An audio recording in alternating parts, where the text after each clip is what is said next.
जय श्री गणेश। नमस्कार, मैं आचार्य संजय द्विवेदी।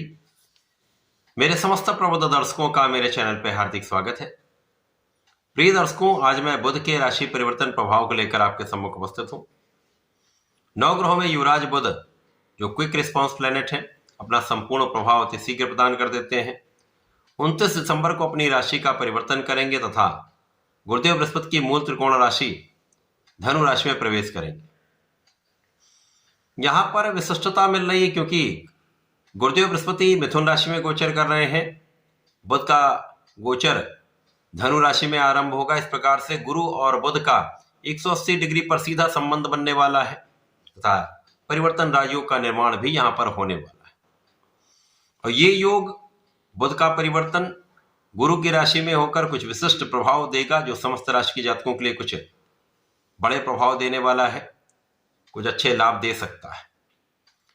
प्रिय दर्शकों, आज मैं वृषभ राशि के लिए बुध के इस राशि परिवर्तन का बनने वाले योग का किस प्रकार का परिणाम प्राप्त होगा, किन भाव में प्रबलता आएगी, इस समय का आप कैसे उपयोग कर पाएंगे, कितना लाभ ले पाएंगे, अथवा कहीं पर कोई समस्या या अवरोध है तो उसका क्या निराकरण, संपूर्ण विश्लेषण मैं पूर्ण तर्क के साथ करने जा रहा हूं।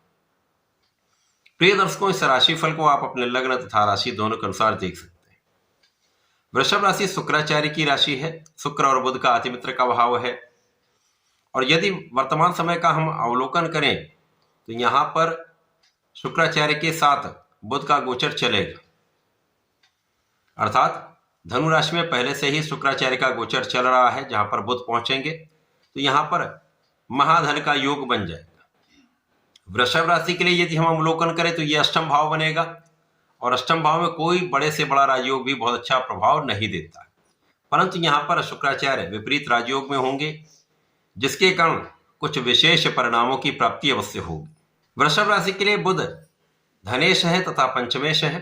धनेश और पंचमेश का गोचर आपके अष्टम भाव में आरंभ होने वाला है, जहां पर ये लग्नेश के साथ गोचर करेंगे। यहां पर गुरुदेव की सीधी दृष्टि का प्रभाव भी होगा, परंतु अष्टम भाव है, ये 6 का भाव है, तो यहाँ पर कुछ ना कुछ समस्या भी अवश्य होगी।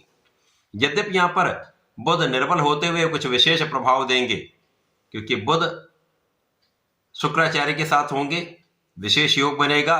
गुरु की दृष्टि का प्रभाव भी है जो इस भाव के प्रभाव को बढ़ाने वाला है।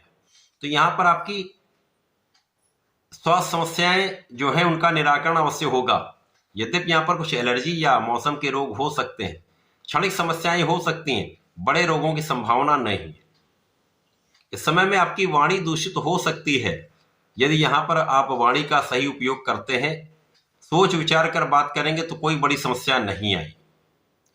परंतु यहां पर जो ग्रहों का संयोजन बन रहा है, जो बुध का धनेश होकर अष्टम भाव में गोचर है, यहां पर परिवर्तन राजयोग का प्रभाव है। ये आपको अचानक बड़े धन का लाभ कराने वाला है। किसी भी क्षेत्र से, किसी भी माध्यम से आपको अच्छे धन की प्राप्ति होना तय है। यद्यपि बुध यहां पर कुछ निर्बल होंगे, जिसके कारण कुछ एलर्जी की संभावनाएं हो सकती हैं, मौसम के कुछ रोग हो सकते हैं, अथवा स्किन से संबंधित कुछ डिसऑर्डर हो सकते हैं, जहां पर आपको ध्यान देने की आवश्यकता है। परंतु यहां पर शुक्राचार्य विपरीत राजयोग में है, जिसके कारण कुछ विशिष्ट प्रभाव आपको अवश्य प्राप्त होगा। लग्नेश शुक्राचार्य हैं, जिनके साथ बुध का गोचर है।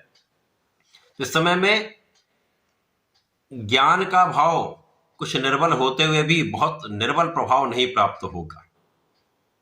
शिक्षा में आपका किया हुआ प्रयास जो है वो अच्छे परिणामों की प्राप्ति कराने वाला है। हो सकता है एक्सपेक्टेड परिणाम ना मिले, लेकिन बहुत गड़बड़ भी नहीं रहने वाला। यहां पर यदि आपने सही प्रयास किया, पूर्ण मनोबल से आपने कार्य किया, तो यहां पर आपके परिणामों की प्राप्ति आपको होगी। लापरवाही से समस्या हो सकती है। यदि आपने इस समय ध्यान नहीं दिया, पूर्ण रूप से प्रयास नहीं किया, तो परिणाम भी आपके वेरिएट हो सकते हैं। इस समय में परिवार का पूर्ण सहयोग आपको प्राप्त होगा। पारिवारिक भाव में वृद्धि हो रही है और पिता से, परिवार से आपको लाभ की भी पूरी स्थिति बन रही है। तो परिवार के साथ सहयोग करें।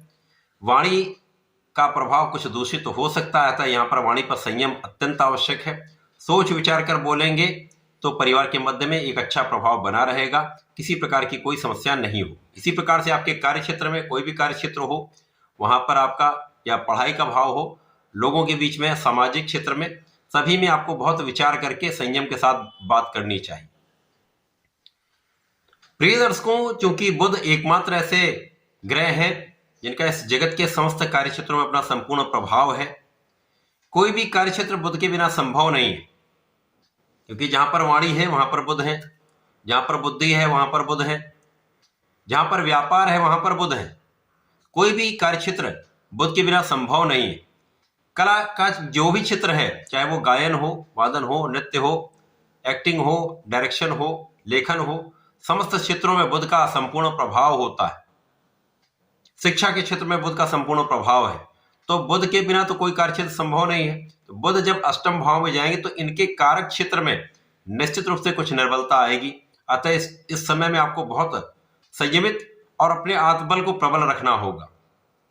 परंतु अच्छाई यहां पर यह है कि गुरुदेव बृहस्पति जो शिक्षा ज्ञान के कारक हैं और शुक्राचार्य के साथ इनका गोचर है जो कि गुरु हैं, इनका संयुक्त प्रभाव आपको बल देने वाला है।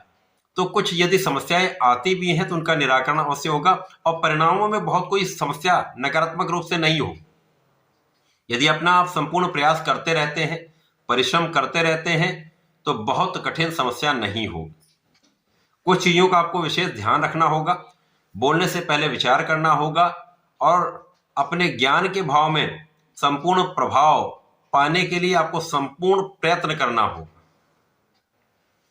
अब यहां पर संतान पक्ष कुछ निर्बल अवश्य हो सकता है, संतान के कारण आपको चिंता अवश्य हो सकती है, संतान के स्वास्थ्य में कुछ समस्या होने के कारण आपको चिंता हो सकती है, तो यहां विशेष रूप से आपको ध्यान देना चाहिए।